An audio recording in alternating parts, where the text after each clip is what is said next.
My name is Aiden Popa, and today I'm going to walk you through the WSI AU3 visual engine. Most trading indicators do one or two things. They spit out a buy or sell arrow that ends up blowing your entire account. Or they bury you in so many lines that you can't even see your damn candles anymore. Well, this one does neither. What you're looking at is the WSI Adaptive Unified AU3 visual engine, and the single most important thing about it before anything else is what it deliberately does not do. It does not place trades for you. It does not fire alerts. There are no stop losses or take profit boxes or anything of that matter. It is a visual context engine. Its only job is to draw accurate in real time, the exact same map the institutional smart money trader would draw by hand, so that you make the decisions with a complete picture in front of you. And by the end of this, you'll understand every box, every line, and every label, and in the dashboard in the corner.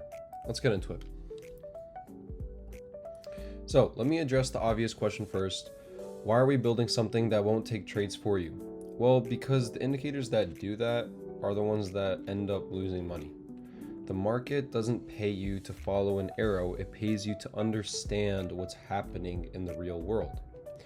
It's where price is in the bigger range. Who got trapped? What institutional orders didn't get filled? Where is that liquidity actually sitting? And where is that turning point, right? In the code itself, the developer stripped out the entry trade engine on purpose. There is no pod engine, no candidate engine, no kind of stop losses, no risk sizing, and no alerts.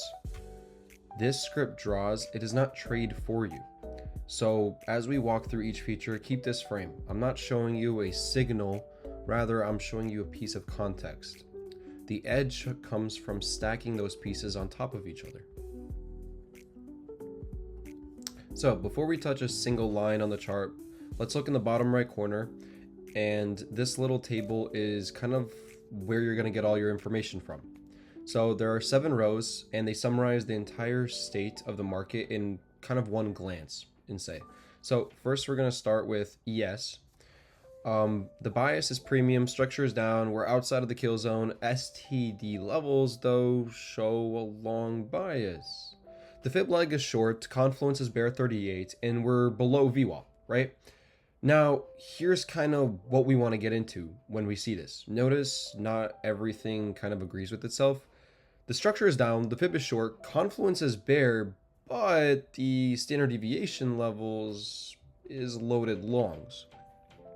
Now, this disagreement is not a bug in the indicator of any sort. Rather, it's the tool that's telling you the picture is mixed, okay? In this moment to be kind of patient. Don't go ahead and start placing a trade or kind of getting to that point. Let's just calm it down and wait for a complete kind of one-way direction, either long or short. Now we're going to flip to the NASDAQ and read how almost every row points the same way, right? That's alignment. Rule number 1 is read the dashboard first, and then we can go into the chart, right? Right. Let's build from the ground up, right? The same order the engine builds it internally. The very first thing is it calculates, right? Where are we in the bigger range? It pulls the 4-hour and then the 1-hour ranges and finds each kind of midpoint plotted as the gold and blue dotted lines, your fair value lines. The logic is simple, but it's actually very powerful and very useful. Above that midpoint, the price is premium. It's expensive. Smart money looks to sell, right? Institutions want to sell in that premium and buy in the discount. Below, it's its discount, right? It's cheap, right? Institutions put in their limit orders. We want to buy cheap, right? Don't buy expensive. Don't sell cheap. It also draws the previous day high and low, 2 of the most important liquidity levels on the planet. Plus, we also have the EMA cloud, and we have VWAP as well. The single most important intraday level for institutional order flow. Okay. Now, These shaded vertical boxes, each one is a trading session, right? All in New York time, Asia, right? And then we have London. The Asia box is special.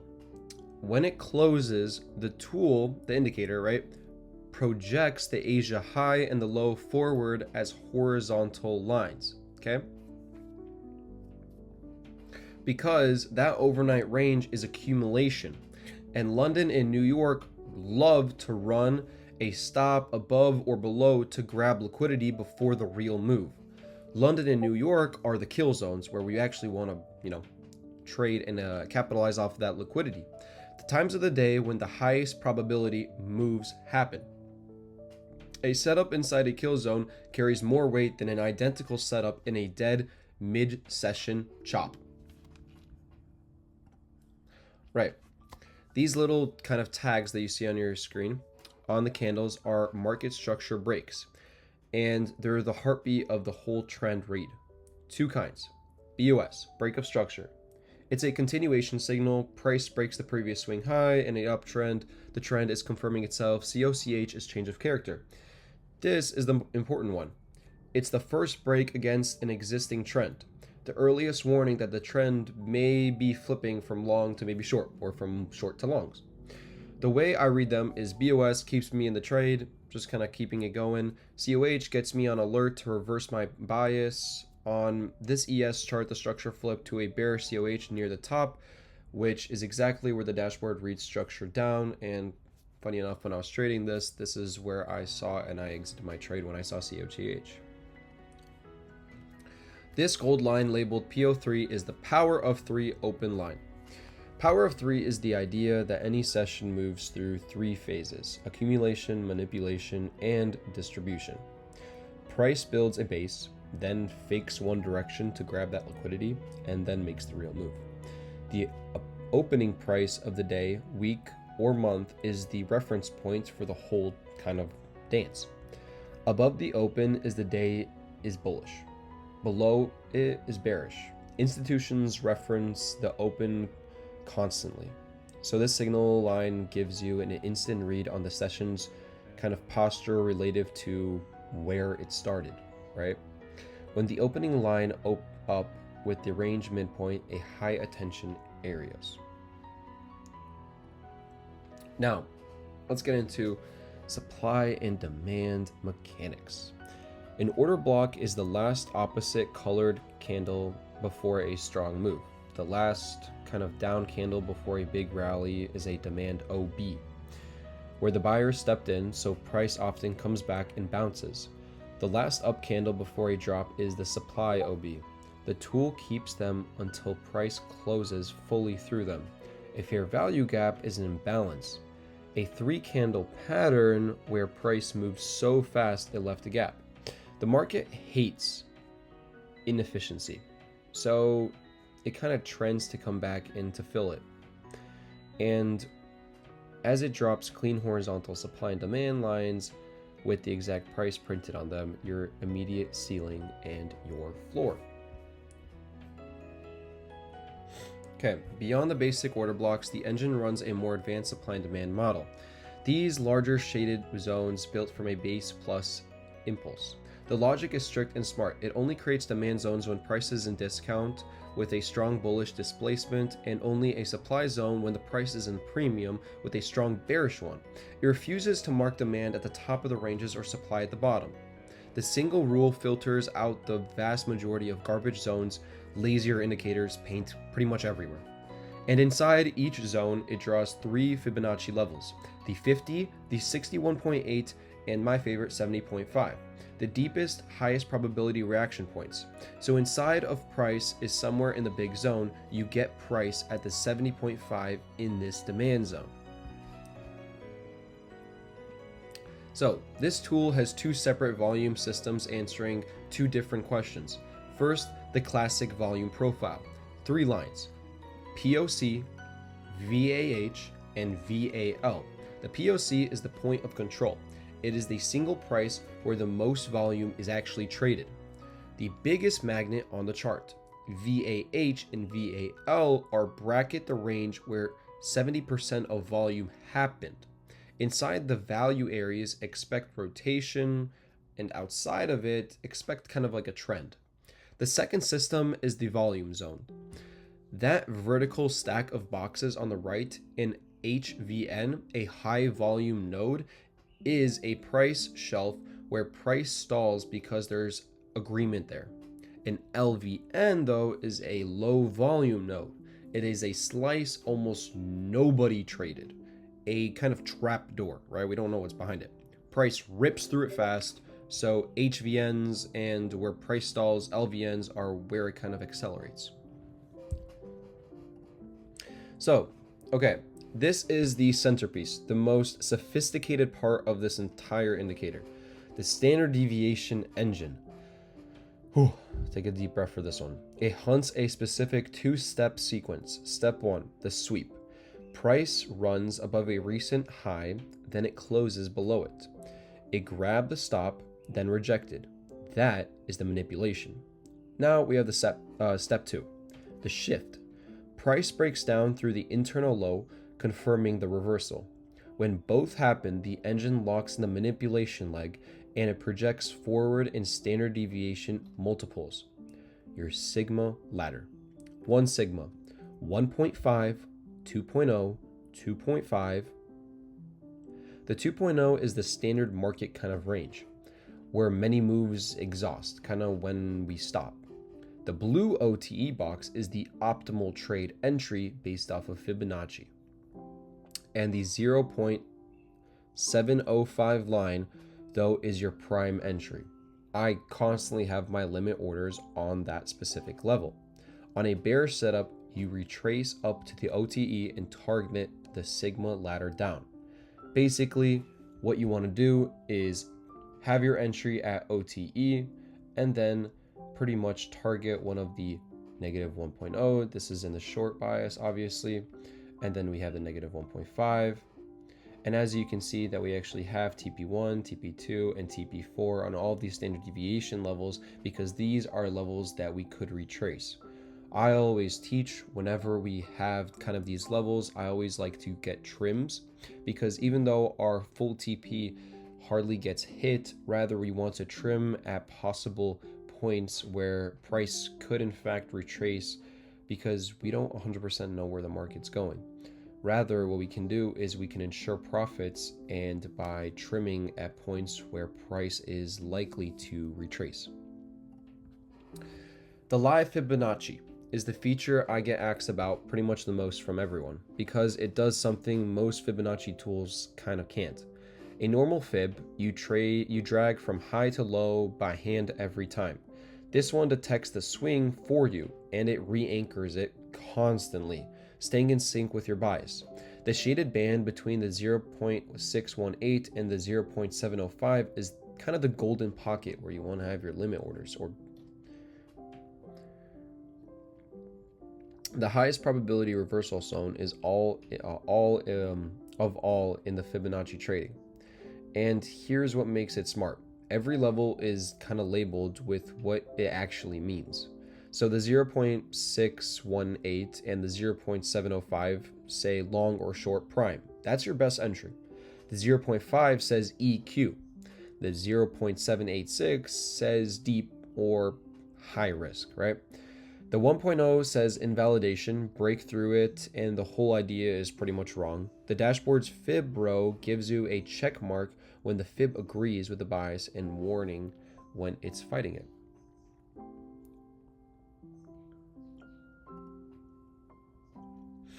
Okay, one more feature, and it's pretty much subtle. It's the devil's mark. A devil's mark is a wickless higher time frame open.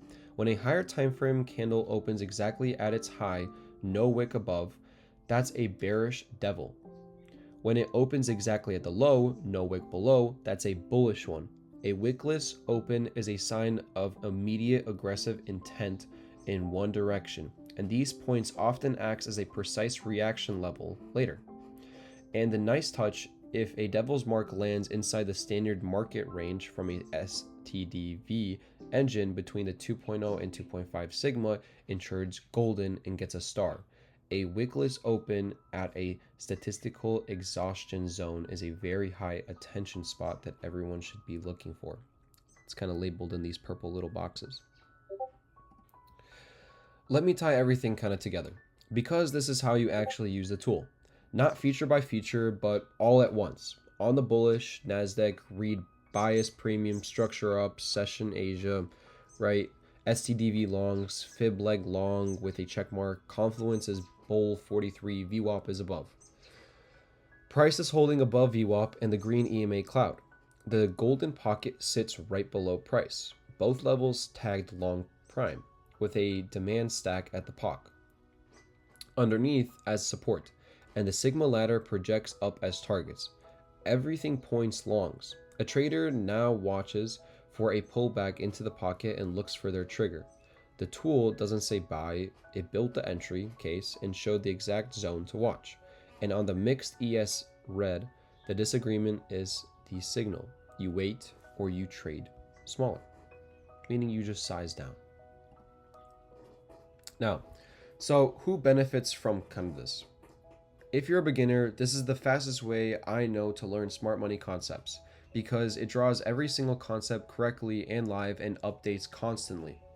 With the names right on your charts, if you're an experienced discretionary trader, it saves you 20 minutes of manual chart marking every session with no emotional bias creeping in where you place your zones. And if you're scalper or a day trader, the session box and kill zones, VWAP, and live fib give you a complete intraday framework.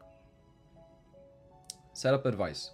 Don't turn everything on at once. Start with the dashboard, premium discount, maybe VWAP and structure, and then add in the Fibonacci, and then add in volume, and add in the standard deviation engine last. Leave the fib anchoring on confluence to begin. This is an analysis tool. It is not a financial advice. It is not a signal service, and it does not predict the future. No indicator does. Markets are uncertain, and every one of these levels can and will fail sometimes. Confluence stacks the odds in your favor. It does not guarantee anything. I'm not a financial advisor. Trading futures and leverage products carries a real and serious risk of losing money that you put in. Most people who trade pretty much lose money. You are responsible for your own decisions, your own risk management, and your own positioning sizing. None of which these tools do for you by design. Use it and build context. Make your own decisions. Manage your risk like your account depends on it, because honestly it does. About these concepts and have any more questions or just want to learn from someone who trades them daily, please go ahead and you can go ahead and access this Discord server, Whitestone Capital LLC. I'm here every day teaching, and there's a community here where we trade every single day, and there are free education videos. We don't hide anything, and this is all for free. Anyone can join, and I'm more than happy to help anyone. Just go ahead and verify and open up a ticket, and I'm more than happy, and to anyone else in the server, to help anyone out with these concepts, because it is stressful and it is hard day trading and anyone in options, futures, or just stocks in general. And having a community who does truly want to help people and want to grow from it, that is the environment that I wish to provide to anybody who wishes to join. So please go ahead and search up Whitestone Capital LLC, and I promise you will not regret it. Well, that is the WSI Adaptive Unified, the AU3 visual engine, top to bottom, a complete smart money context map. It has higher time frame bias, sessions, kill zones, structure, order blocks, and fair value gaps. It also has supply and demand. It has volume profile and standard deviation projection engine. Also a self-anchoring labeled Fibonacci. And it has a dashboard that summarizes all of it in one glance. And not a single auto trade anywhere, on purpose. It draws the map, you make the call. Have a blessed day. Thank you for watching. If you haven't already, please hit subscribe. I really do appreciate it. I'll see you in the next one.